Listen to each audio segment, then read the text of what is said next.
Okay, Ms. McKinney, you brought this case before the court. What's going on? Well, Your Honor, I am here to try to recoup costs that I've incurred with my daughter. All right. She's 9 years old. She's been with me since birth, and I'm paying for everything. I've been doing it all on my own.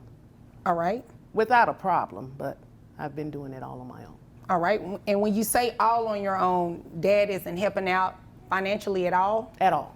Okay. And you said your daughter's 9. Yes. Is she involved in any type of extracurricular activities? That word always messes me up. Yes, ma'am. Basketball, track and field, and tennis. All right. Meet Miss McKinney, a mother who's been carrying the weight of parenthood alone for 9 years. She came to court not for revenge, but for justice. Her daughter plays basketball, runs track, and swings tennis rackets. But her father, he's never paid a dime, and now she's done staying silent. The court listens, but will the father finally be forced to listen to? Stay with us, because what's revealed next might just break the case wide open. Does Dad pay for any of those? No, ma'am. How much are the fees associated annually with each one of those? Annually, probably roughly $4,700. All right. Is Dad aware that she's in these activities? Yes. All right. The extracurricular activities, does he attend those? No, Your Honor. So he doesn't pay for those? No. So what is the backstory? I mean, she's 9, so were you all in a relationship previously? Like what happened? We were in a situationship for a weekend. What in the world is that? The judge asks the big question. Does Dad contribute anything to his daughter's life? The answer a flat no, not a dollar. Not even for her sports dreams that cost nearly $5,000 a year. And when asked about their relationship, Miss McKinney drops a courtroom bombshell. It was a situationship for a weekend. The court is stunned, but just wait until you hear what that weekend really entailed. Well, it was a little bit more than a one-night stand. It lasted approximately 72 hours. I was on business in Washington, D.C., and he was there for a teacher's conference. I met him at a nightclub. Ooh, and I need to be careful what I ask. Well, listen, the night grew long, and things happened within the next 72 hours. That's the Okay. extent of it. Okay, and you got pregnant? Yes. Okay. Was he involved in the pregnancy? Well, he was definitely there. Well, no, throughout your pregnancy. Oh, throughout? No, ma'am. Okay. She describes a 72-hour whirlwind in DCA business trip turned personal fast. A nightclub, a teacher's conference, and then a pregnancy. But from that moment on, she was alone. No calls, no check-ins, and definitely no father at her side. Her heartbreak echoes across the courtroom as she shares what came next. But the judge wants to know, where was he when the baby arrived? So you've just literally had the baby, no help from him, nothing like that. Did he show up at the hospital? No, he was late. Okay. So did you all have a DNA test done? No. Does he know he's the father? He doesn't think that he is, and he's the only Caucasian that I've ever been with, so. Okay. So that's where the issue lies then. He doesn't Basically. believe he's the father, which is why he hasn't given you any money. But he sent text messages, and he sent happy birthdays, things Okay. of that nature. When the baby was born, she waited and waited. But the father never showed. Not to the hospital, not to sign papers, not even for a photo. And why? He claims he doesn't believe the child is his. But she's clear he's the only Caucasian man she's ever been with. Could denial be his excuse to disappear? You won't believe the weak proof he uses next. How is she doing? So I believe if he didn't care at all, he wouldn't send those text messages. Now, he's done that for the past 9 years. I've just never seen any greenbacks to follow those texts. Okay. So when he arrived at the hospital, did he sign the acknowledgement of paternity? No, Your Honor. When I meant he was late, the baby was already a week old at the time. I was already at home. We'd left the hospital. That's what I mean by late. Oh, so he didn't show up at the hospital at all? No, Your Honor. So he didn't sign the birth certificate or any acknowledgement of paternity or anything like that? No. Okay. Text messages don't pay bills. Miss McKinney reveals that Dad sends birthday texts, but never sends a single dollar. And when the judge asks about legal paternity, turns out he didn't sign anything. No birth certificate, no acknowledgement, nothing. It's like she and her child were invisible. But no, it's his turn to speak hand. Things get heated. So you're here today to do what exactly? Well, I was hoping you would be able to help me, first and foremost, establish paternity Okay. at this point. All right. And We possibly would definitely have to do that before any child support takes place. Of course, Okay. of course. All right. Is there anything else you want me to know before I move over to him? No, that's pretty much it. I've just been doing everything on my own. In my heart of hearts, I know that he is the father. I have no doubt. I'm just needing assistance. Okay. All right.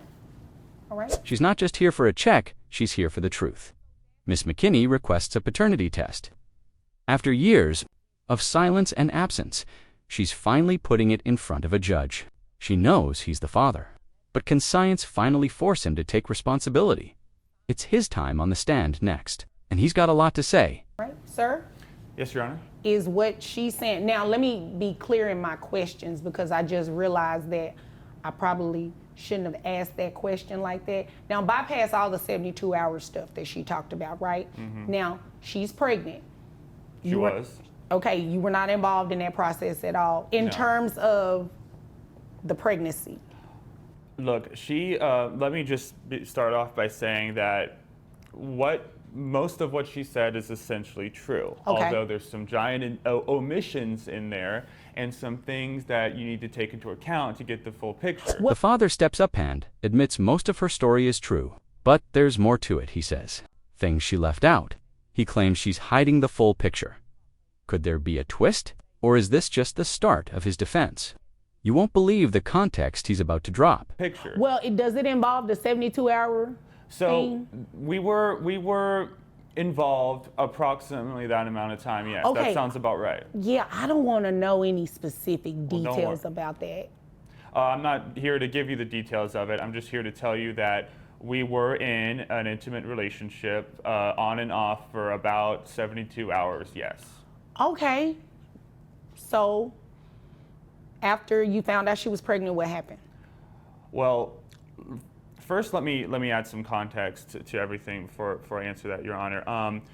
She works for the federal government. He confirms the 72-hour fling and insists there's more to the story. But when asked what he did after learning she was pregnant, he deflects. Instead, he shifts the focus, saying her job pays more than his. Is this a dodge or a defense? Then he drops a bomb about her career. This courtroom's just warming up. I'm a teacher. I'm a high school teacher. She Okay. makes significantly more money than I do. I make about $60,000 a year. I don't know the exact figure of her annual income, but I know it's a lot more than that. She's in far better position to support her daughter than I would be, and what she's asking for. You for said me her daughter, so you truly don't believe this is your child? I am willing to accept that it may be, but we've not done a DNA test. What she said about being only with one Caucasian man, I have no way of knowing if that's true. She's lied before to me. So don't take, she was honest with a lot of the stuff she said fairly, but. Claims she's better off, earning more, living better. But when the judge asks point blank, do you believe this is your child? His answer is far from confident. He says, maybe. He doubts. He blames her honesty. But there's more. He's hiding something big next. He drops another baby into the mix. Here's a big thing she forgot to mention. I have a son of my own. I have a newborn son, and with my fiance. Congratulations. What does Thank that you have very to do much. with this? This is Well, what it has. I allowed you Okay. the opportunity to speak. This is his time. And Yes, now I ma'am. asked you, Yes, was there ma'am. anything else you needed me to know before I moved over to But I him? already know he's gonna push my buttons. Okay, well, just sit there and don't let him push your buttons. Okay. That's the easy, right? Yes, ma'am. Okay, you can do that. Yes, Your Honor. All right, go ahead. So I have a newborn son with my fiance, and I know that he's my son for sure. And I know, and How do you know for sure? Because he's Well- white. be- Ma'am. He says he knows his new baby is his bee because he's white. Heard that right? His proof. Skin color. Miss McKinney explodes. The courtroom tension boils over. The judge tries to keep the peace, but this moment. Unforgettable. This isn't just a case, it's an emotional war zone. Because the woman who gave birth to him has been with me and only me for the past 3 years now. That's how I know that he is my son. And he does, despite being a newborn, having a little newborn face, he does look like me. I can tell. So, but anyway, what she's asking for, she does not need financial compensation from me to support possibly our daughter. And the other factor she didn't take into consideration. Wait a minute. Did I hear that right? Let me rewind. Yeah, he said need. Let me I'm sorry, y'all. Let me rewind that. You said she does not need money from you. He praises his new son's features, says he looks like him, and doubles down. Miss McKinney doesn't need child support. Why? Because she's doing fine. But needing support isn't the law, being a parent is. The judge leans in and hits rewind. Then comes a line that shuts down the whole courtroom. So let me make sure I got that right. Because she makes so much more than me. Right. So even if it is your child, right, she still doesn't need to get money from you? In my opinion, this is what she's doing here right now has nothing to do with needing money. It has to do with jealousy. She's trying to interfere with my relationship with my new son and my fiance. Baby, I care less about that, okay? Two things for certain, one for sure. I care less about that. Excuse me. I'm I thought sorry. we weren't going to allow him to push your button. I Thank left you. one button out. I'm I've sorry. got buttons. Thank Well, you. I've gathered all my buttons and you ain't gonna push Well, them. you I've got a know, whole control panel. Okay, nobody asked excuse you that. me. The only You're person so that's going to freaking be childish. excuse me. He says it's not about the child, it's about jealousy. He accuses Miss McKinney of trying to ruin his happy new life. She tries to stay calm, but the tension cracks. The judge warns her, control yourself or lose your case. The tension is explosive, and someone's about to snap. The only person that's going to be pressing buttons up here is me. I'm trying not to press his head. Well, we're definitely not going to do that, because then the bailiff will have to escort you out, and then I'll more than likely dismiss your case. So that wouldn't be a good thing, right? Ultimately, the both of you are here for one thing. You all want to find out if he is indeed the father of your daughter. Is that correct? Yes, sure. Seems like a weird place to do that. I don't see a DNA kit anywhere nearby. Oh, now well, you're challenging her we do that circumstance. in a different area. Stupid. We have, Okay. excuse me, that wasn't very nice. Well, it wasn't nice for him to dish your courtroom either. The judge steps in, and fearless, only I press buttons here, he declares. As chaos unfolds, the courtroom is reminded why they're really here, to find out the truth. And with a DNA test on the table, that truth is coming fast. But what happens when the dad starts disrespecting the courtroom itself? I'm just saying. No disrespect to your court, ma'am. I don't take offense to that, because I don't sit up and let people push my buttons often. All right? So this is what we are going to do. We are going to reset this pending DNA results. Now, if for any reason the child does come back, the DNA test does come back and you are the father, you will have to start paying child support, being ordered today, all right? Can I respond to that, Judge, if I may? We were in what amounted to a long one-night stand. We never committed ourselves to each other. The judge resets the case pending DNA results. But before the court can breathe, Dad tries one last desperate defense. We were never in a relationship. As if that excuses 9 years of silence. The judge isn't having a hand, calls it out. But Dad's still got one more excuse up his sleeve. I wasn't even aware that she gave birth until like a week after it happened. Lies. No, I was never told that. Excuse me, Miss McKinney, Yes, Your Honor. It's the lies. it's the buttons. Woosah. Okay? Now, to your point, I was looking here through this Texas Family Code, looking for where it says that you have to be in a relationship with somebody to not have to pay child support, and it doesn't exist. He claims he never knew she gave birth, blames it on poor communication. But the judge shuts it down. Where in the law, he asks, does it say you must be in a relationship to pay child support? The answer, it doesn't. The law is catching up, and so is his past. Well, she never, said. I was under the impression, from what I remember, that she was on birth control. Now, that may be my faulty memory, but I never entered But into this even relationship still, with any intention. let's just be clear. Birth control or not, a 9-year-old child is here. These are the facts. A 9-year-old child is here who deserves support, not only from her mother, but from her potential father as well. So we are going to reset this matter, get some DNA testing done. So to my original thought, if you are the father, you will start paying child support being ordered as of today, all right? He tries to argue about birth control, but it's too late. A 9-year-old child is here, and the law doesn't care about memories, it cares about responsibility.